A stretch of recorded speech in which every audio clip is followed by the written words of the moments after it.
Hey everyone, this is Chris and Sandy Bent with the Chris and Sandy Show, where we get up close and personal with some amazing guests throughout the entertainment industry. And today, like I say on every episode, we've got a great one for you. Yes, Who do we have? do. We have Crystal Lee Brown with us today. She is an actress who has appeared in the award-winning film Hidden Figures, the hit CW series Black Lightning, season 2 of Netflix's Mindhunter, as well as numerous other roles.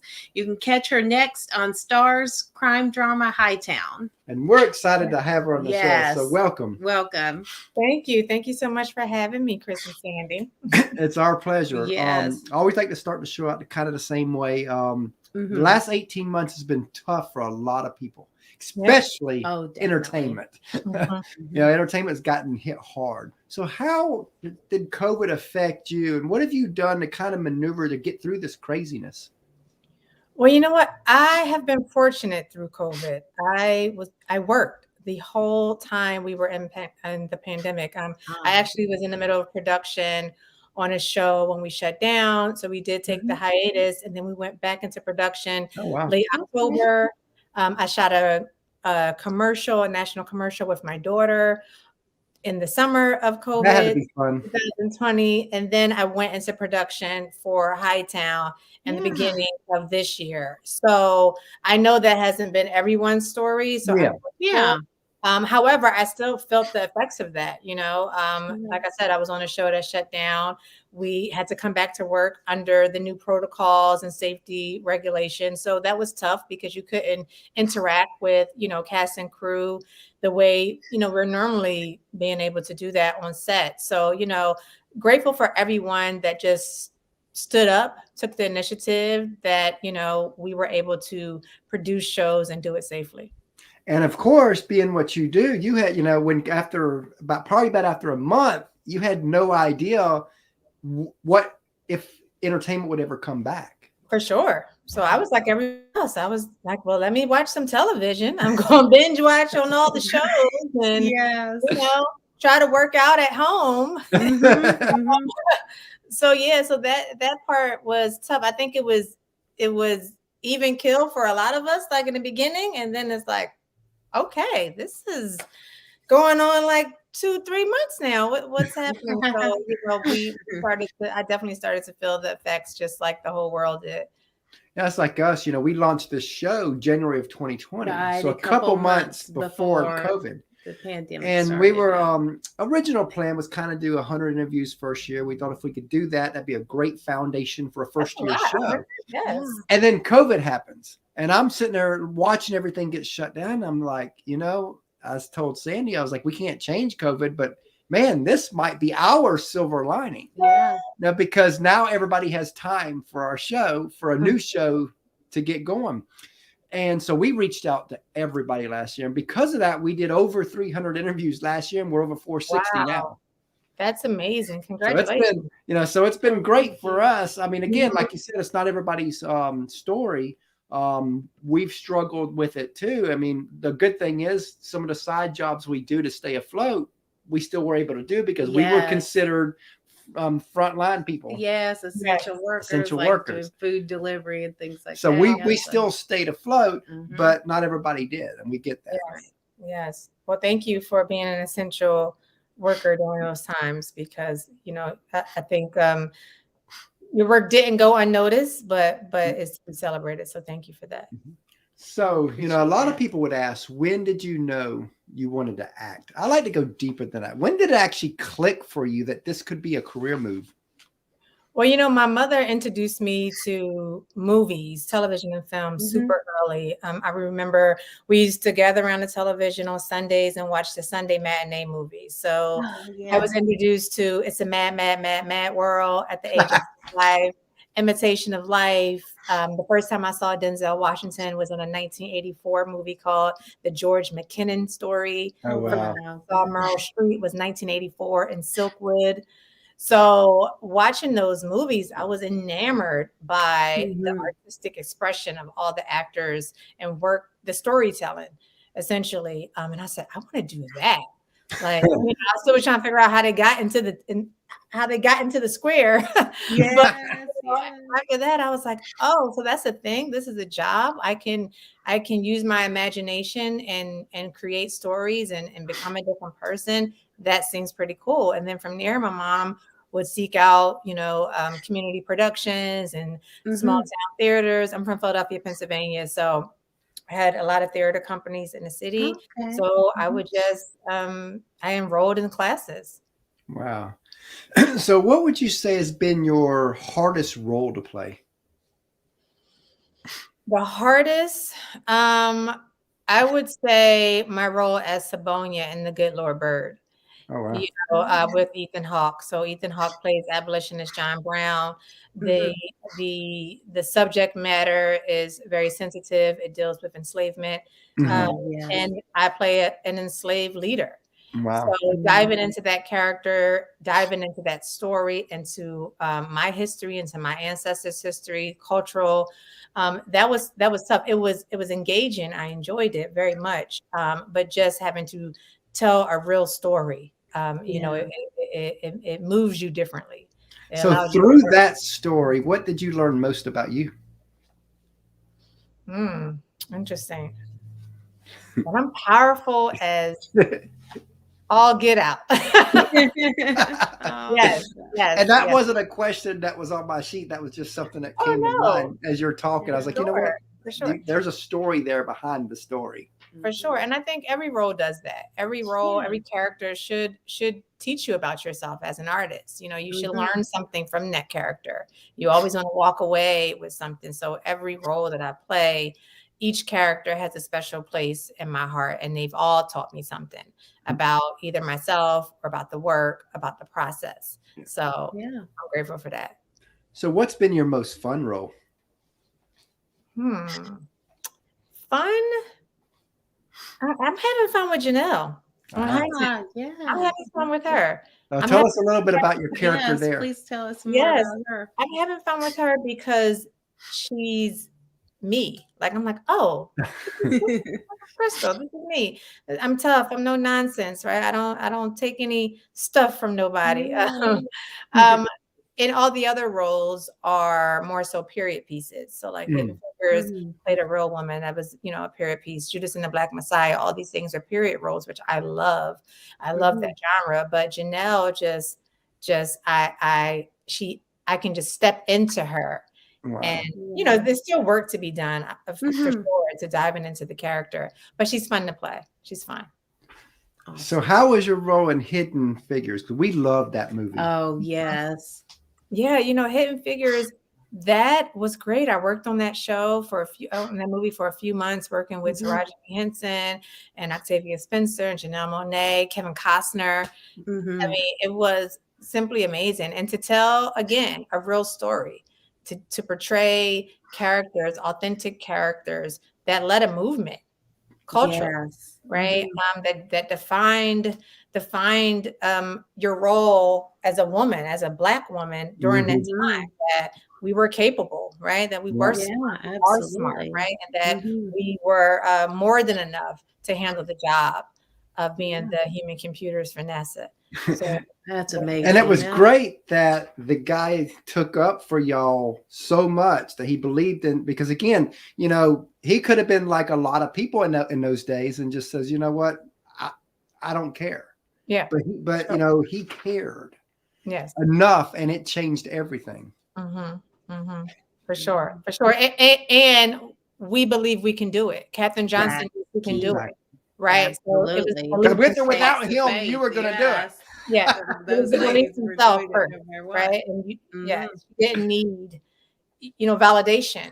Right. For what she believed in. Absolutely. Love that. Love it. So as you know, a lot of people, they see the glory behind what you do, but they don't see the grind, the sacrifice, the tears, the struggle it takes, not just to get to up in the big level of gloriness and within entertainment, but even a career level. And we always want to talk about that because I think it's one of the most sugar-coated, glossed over things. People think if I got talent, I'll make it. No big deal. But we both know that's just not true because there's so much that's got to go in, and even a little bit of luck from time to time. So let's talk about that. What if, in your experience so far, what are some of the sacrifices and struggles you've went through to get to where you are today? For sure, absolutely. Well, I've been in LA for 17 years, and I'm from the East Coast, from Philadelphia. So I moved away from my family and friends. Oh, that was the toughest thing in the beginning. Back when there was no social media. There was no, I think Facebook had just started. Oh, wow. Yeah. And, you know, I was following my dreams. So for me, it was stepping out on faith because I believed that I could pursue this career. I left one career to now pursue entertainment, and leaving my family behind was tough. You know, I moved in October of 2005. So the holidays were right around the corner. I didn't go back home that first year for the holidays. So I'm used to snow and, you know, homemade everything. And I was in LA with new friends, like, so should we go buy a turkey? What should we do? Right. And it was 100 degrees outside. So it was a total shift. So that was a huge challenge. And even now when I'm working, it's a challenge to leave my family because I have a 10-year-old daughter. I have a husband. And a lot of times, majority of the jobs are not shooting in LA. So I have to travel for work and I have to leave my family once again.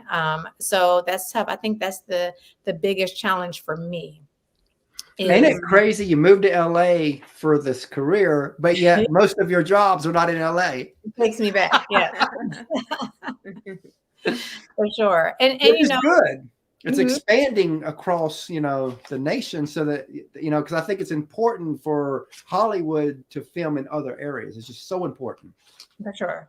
Absolutely. And aside from that, you know, the hustle and grind it takes a lot of work. It's a lot of sacrifice. Like you said, a lot of triumphs, a lot of highs, a lot of lows, right? A lot of questioning. What should I keep doing this? Did I make the right choice? But it always comes back to the work. For me, I always have to go back to why am I doing this? Who am I doing this for? Right? So it's not about me. It's about servicing my art. It's about telling stories. It's about my family. So once I realized that I had to take it off of myself and I know that I'm doing it for other people, then that's what keeps me like, okay, I didn't get that one. On to the next. Okay. And we get what you're saying because again, you know, with our show, you know, a lot of people, they see this 30-40 minutes that we have on this and we have fun, we enjoy this, and you know, I can't imagine not doing this, but they don't see the behind the scenes, the rejection emails, the rejections we get, the going back and forth, the having someone book, the cancel, then trying to reschedule, then slip them in, you know, they don't see all the grind that we have to do on a day-to-day basis. Yes, for sure. And they don't see it as well. They see the finished product on television. Exactly. Oh, that's so cool. They don't see the audition process. They don't see the hours that you had to put in to prep, right? Leaving your family, all those things. So yeah, I think that's the case for a lot of different career paths, right? Exactly. Even take social media, just put the good things out there. They don't see, you know, everything else.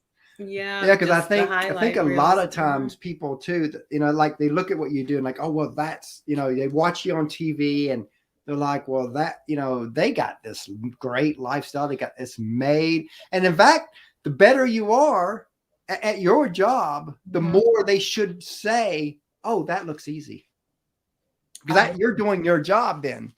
Yeah, but it's not easy. It's not easy. I know. So we talked a little bit about the sacrifice. So let's flip the script and go the other way. What are a few glory moments you're like, wow, that happened, or wow, I got to do that?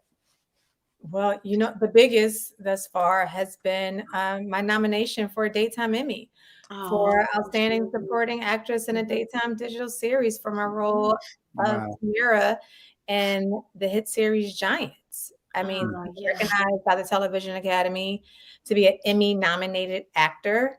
To have that title. You ever imagined that? I did.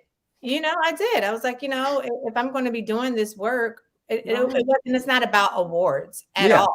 Right. It's just about, you know, being recognized for your work. That acknowledgement. And you don't do it to be recognized. You do it for the work. And then those things just come with it. So I was totally surprised that I was nominated. Not that, the role wasn't good or I didn't do my job and the performance, but just to be recognized by my peers and by the Television Academy is a huge honor. Now, have you seen a shift in Hollywood towards helping African Americans come up, get their point? Because again, as you know, years ago it was really hard for you. But I think there's a shift that seems to be happening. At least I hope it is. Well, the conversation of diversity, inclusion, and representation on television is going to always be an ongoing conversation, not just for African Americans in entertainment, but for Latinos, for gender equality, all the things that we're constantly in media and that we're talking about and fighting for. That's what we need to see, because we live in a world of differences. We live in a world where everyone does not subscribe to the same thing. Right. So everyone, every person, every ethnicity should see some type of representation of themselves in television and film, because that is what gets us going. Everyone watches America. Yes, it is. Right. So when you don't have that, it kind of gets, okay, what's happening here? Because I don't see that world every day when I go outside. I see a myriad of different people. So you have to include those people in television and film. So I definitely think that aside from Hollywood recognizing that, this is why there are amazing creators, such as the amazing Black creators that I worked with on Giants, who are creating their own way, creating their own content. I mean, Tyler Perry is a proof of that. Yeah, so, and it doesn't stop there. So we have always been creating our own way. So as long as artists understand that they have the power to create, and we don't have to wait for validation from a studio or someone to greenlight something, right? You include yourself with like-minded beings who are willing to put in the work, whose goals align with your goals, and anything is possible. Love that. So as you know, a lot of people, they see you, but they don't see the team behind you. In our opinion, the teams never get the love they deserve. On our show, they do though. So if you want to take a few minutes just to tell us about the team that helps you be who you are. Yes. Well, of course, my family, God, number one in my life. And my professional team, my agent and managers are amazing. I work with great people. And I think that is why people elevate in their journey, right? You have to have a team. I can't do this by myself. My PR team is amazing.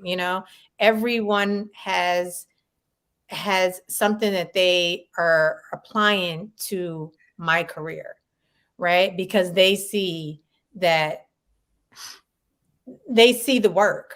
Right. So I think the team is imperative to have, especially, when you're in it. Everyone, when you first start out, actors are like, oh, I need an agent. I need a manager. I need this. Right.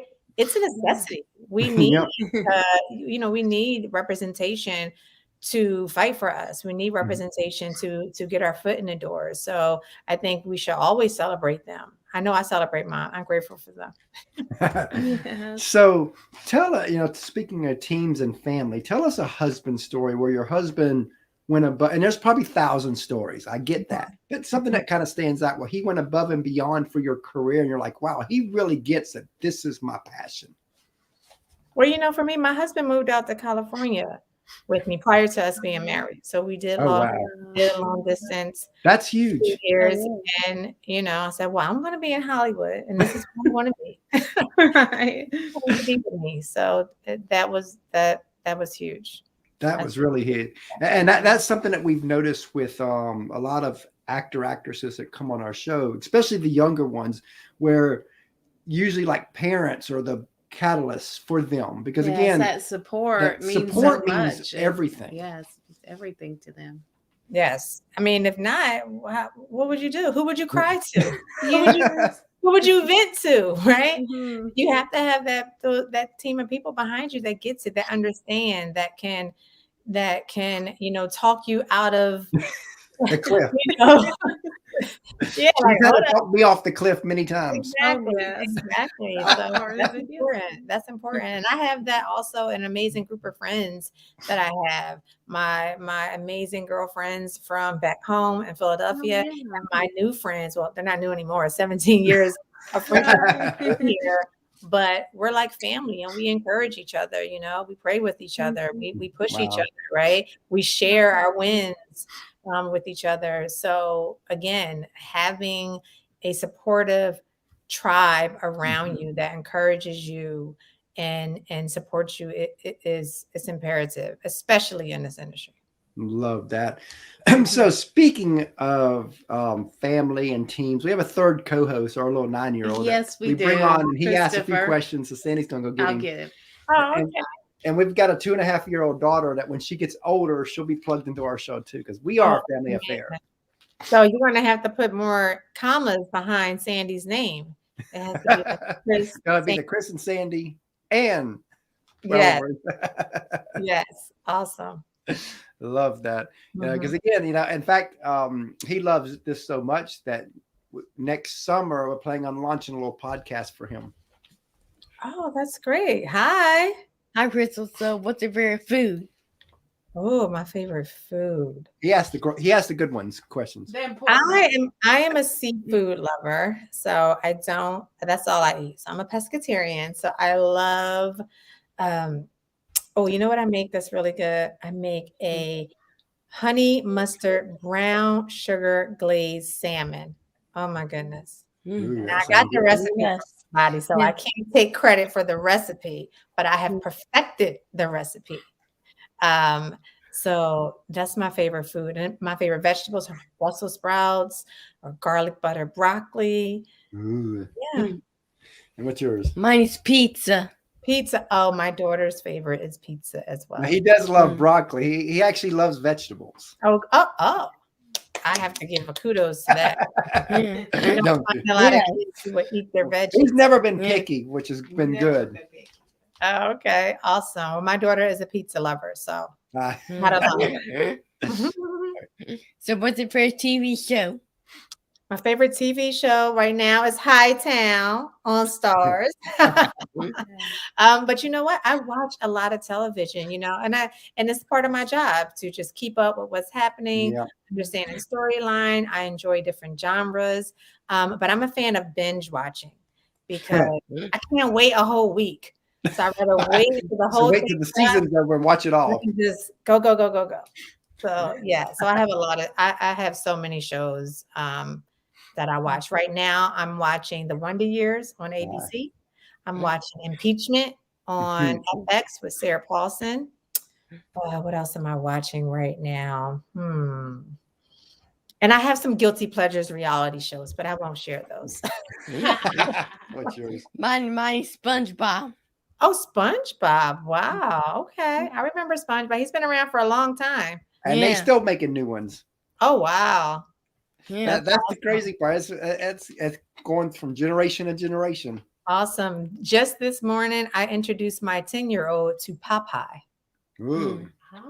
That's a good one. And she was like, Popeye. So we went on YouTube and I pulled up episodes of Popeye and I introduced her to Popeye and Olive Oil and Brutus. And you're like, who are those people? But check it out. I grew up on Popeye. Yep, we did too. We did too. So what's your favorite movie? Oh, my favorite movie. I love classics. So Imitation of Life is a favorite movie of mine. You know what I used to love as a kid, and I introduced it to my daughter as well? Teen Wolf with Michael J. Fox. Teen Wolf and Back to the Future. I can watch them over and over and over and over again. So yeah. Yeah, we actually in November have one of the people from Back to the Future coming on.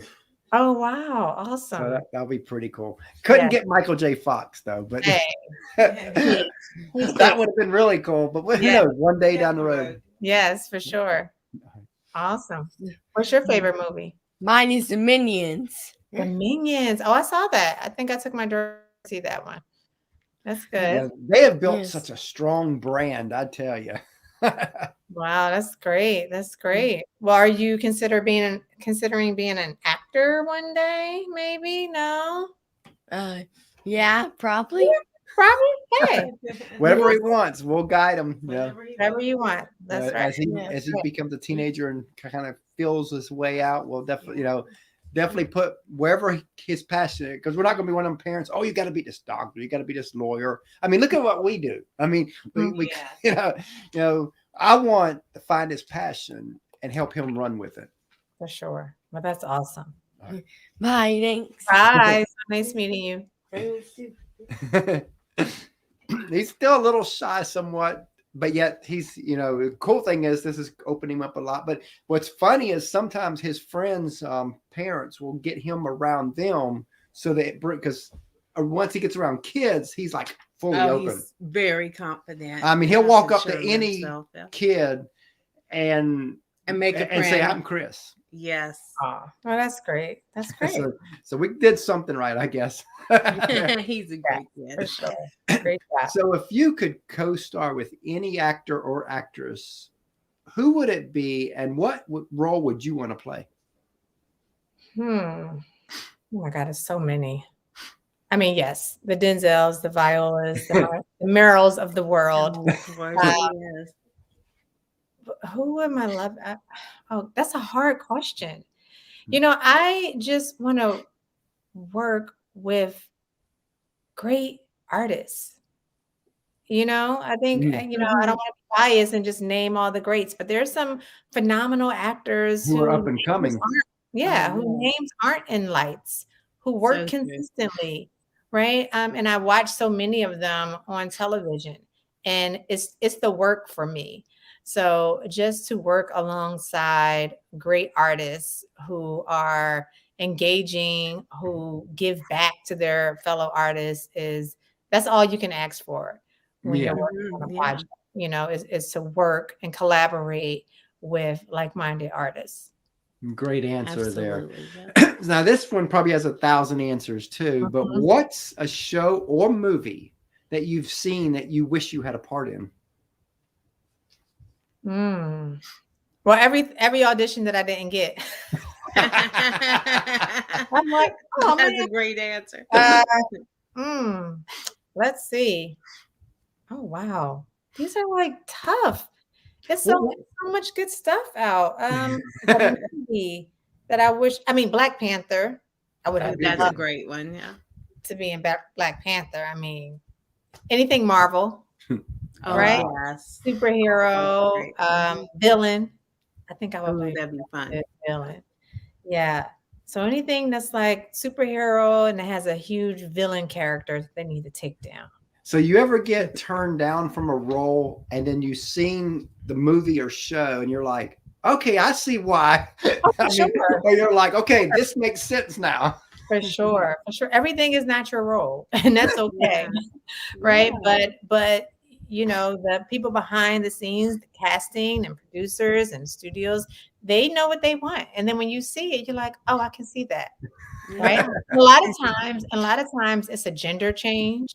It's an ethnicity change. Oh, wow. Right. Yeah. The person looks much older, right? Or the person looks way younger, or they change age brackets. So it's so many different things that goes into you not getting the job. So you can't really harp on that. So did you ever see a character that you auditioned for and thought, well, why did you audition? Why did I audition?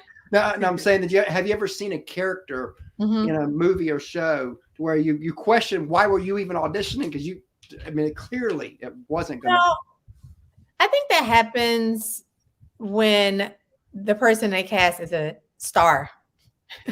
Right? The conversation's like, oh, well, you got the star. You were already going after the star.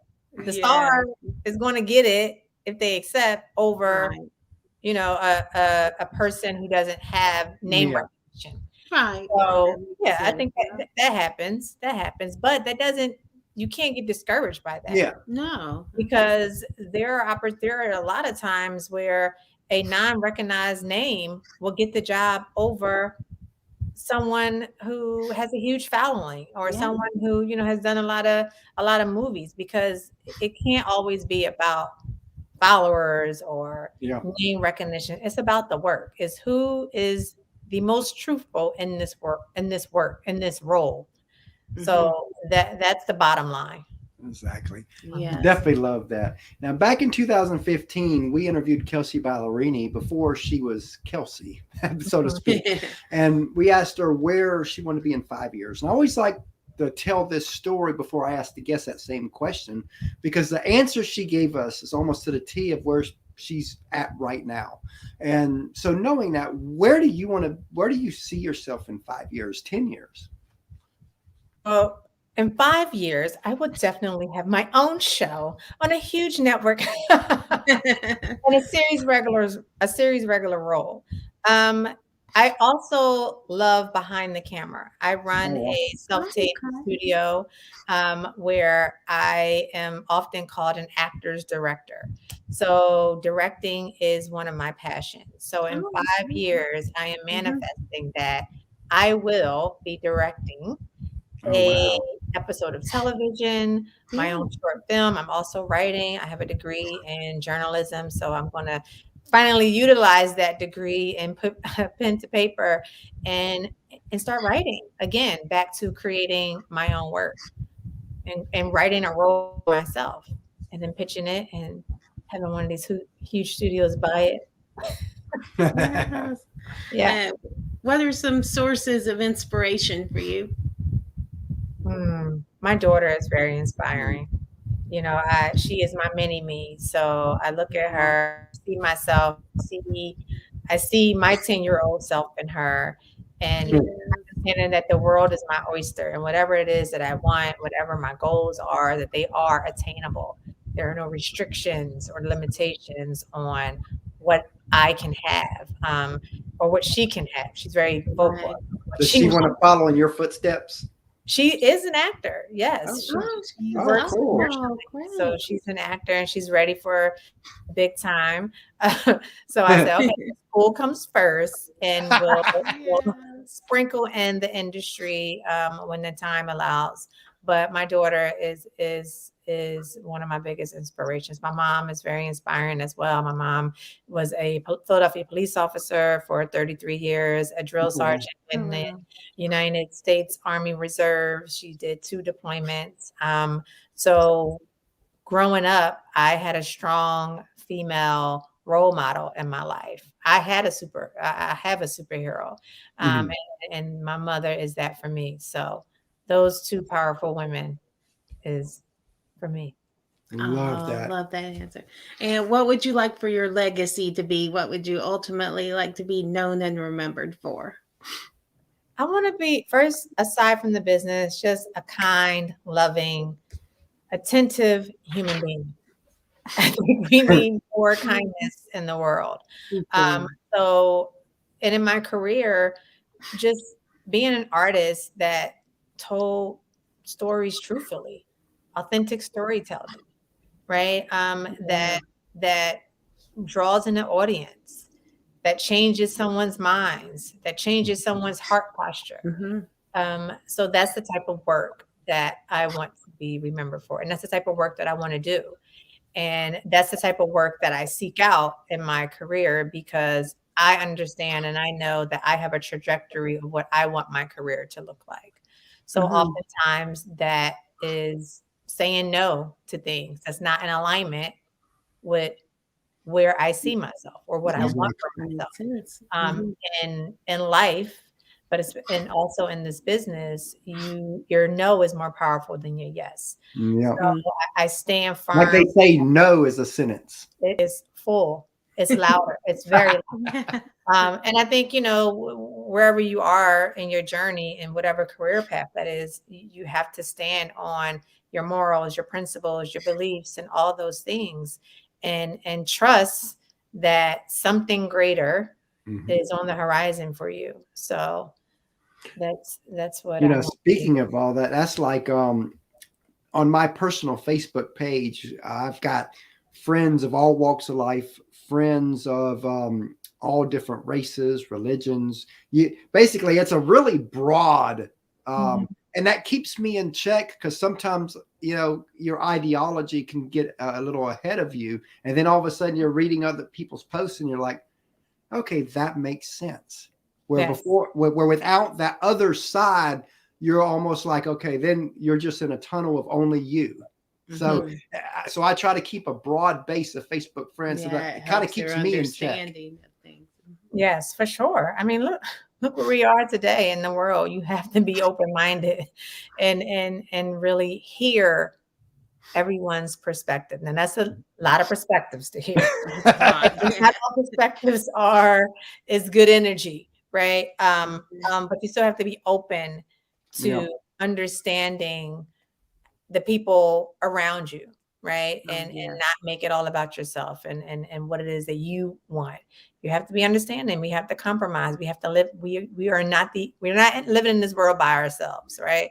A lot of times when I'm driving in a car with my daughter, if we're at a light, I make sure I point out the people crossing the street, right? People walking, people outside having coffee. But every one of these people that we see, we don't know their name. We don't know their story. We don't know what they're going through, right? But they have a life that they are living. Yes, every single person, right? So we can't judge, we can't assume, right? Because everyone is dealing with different things. So all we can do is be kind. Yes, that's so important, and that's what really matters. If you could say anything to your fans and followers, what would you want to tell them? I want you to tune into Hightown on Sunday nights at 9 on Starz. Janelle makes her appearance on November 7th, which is episode 4. So tune in to that. And whatever your dream is, whatever your goal is, just go after it. Don't allow social media, don't allow people, naysayers, discourage you for going after what's in your heart. Right? Because that's the biggest disappointment, when we don't go after what we desire because somebody didn't believe in us or somebody said we couldn't do it. And now we're sitting there wishing and hoping that we made a different decision. So just do it and live life to the fullest, especially as an artist. You have to bring your full self to the work. So you have to live out loud in order to do that. And that's just like, even with our show, we've had doubters since the day we married over 19 years ago, because we met online back in 2002 when it was taboo back then. Unconventional. Very unconventional. And we moved really fast back then. And, so of course people were like, oh, it could never work. You're making a mistake and this and that. And if I would have listened to that, then we wouldn't have the marriage we have today. We wouldn't have the kids we have today. Just like our show, people said, we've never done nothing conventional.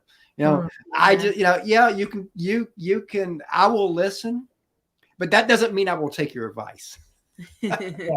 Yes, for sure. Because I have to live with it. I have to be the one that sits down and on my deathbed wonder what if. Yep. Right. That's for sure. It's funny. People like to interject themselves in your life, and it's like, go live yours there. Thank you. It's like, if you got nothing positive or at least constructive to say, then go say it somewhere else. For sure. Yeah. So as we come to a close here, what is some advice you'd like to give to someone who's really just getting started? They got their feet wet. They've played maybe a couple roles, whether it's commercial or maybe a small role in a show, but they feel called to act. What advice would you give that person? Definitely start taking classes. Just because someone says you're talented or you feel that that's easy and I can do this, you have to exercise your instrument. You have to constantly be working on your craft. So class is imperative. I'm still in class. Oh, wow. Because there's so much more to learn in this business, right? And aside from that, also learning the business. So there's a difference between learning your craft and learning the business. This is the business of show. You are a brand, right? So you have to move through this industry as a brand. You have to understand how to market yourself. So those are imperative. I also would say, again, back to living your life so you can bring your full self to the work. experiencing different things. And when I say class, not just learning, different methods of acting, but there's so many things, learning on camera techniques, audition techniques, self-taping skills, scene study. There's so much to learn. And so much you can do with YouTube. Oh, and YouTube University. Yeah, that's what we use. Yeah, YouTube University is great, but you also want to be in a class and collaborate with artists. So I definitely would say that watch movies, study the greats, whoever your favorite actor is, look them up on IMDb and go back to their very first movie. Study. Oh, wow. Watch everything that they did. See how they grew as an artist. Watch the progression. Yes. So you'll be like, wow, that's amazing. And then, steal from the greats too. Yeah. Steal from somebody else. When I say that positively, right? Oh, yeah. Absolutely. We know exactly where you're coming from. There's things in people's work that when I watch them, I'm like, oh wow. Okay, yeah. Right. So you can take little things from the actors that you admire. Because you can take tips from what you see without trying to become them. And make it your own. Yeah, for sure. I could never be Meryl. But I could never be Bobby Bone. Yes. So as we come to a close here, tell everybody how they can find you and promote whatever you want to promote. Yes. Well, I'm on social media on all platforms, Instagram, Twitter, Facebook. And then that's enough for me because I can't keep up with the rest. At Crystal Lee Brown, just my full name on all three. You can catch me again on Hightown next Sunday, November 7th as Janelle. I'll be in the remaining of the season. So my character arc is one to watch. I think it's pretty cool. Check it out. Yeah. And I like to just engage. So whoever hits me. Oh, and I tape LA as well. So my self-tape and coaching business, I coach actors virtually. So you don't have to be in LA. I also self-tape. So that's I tape LA. That's on Instagram and Facebook. Love that. We really enjoyed having you on the show today. And we look forward to having you back for updates down the road. Thank you so much. And shout out to Susan Friend with the comments. Thank you, Susan. I see you. Thanks for watching, Susan. You have a great day. Have a good day. Awesome. Thank you so much. Bye-bye. Bye.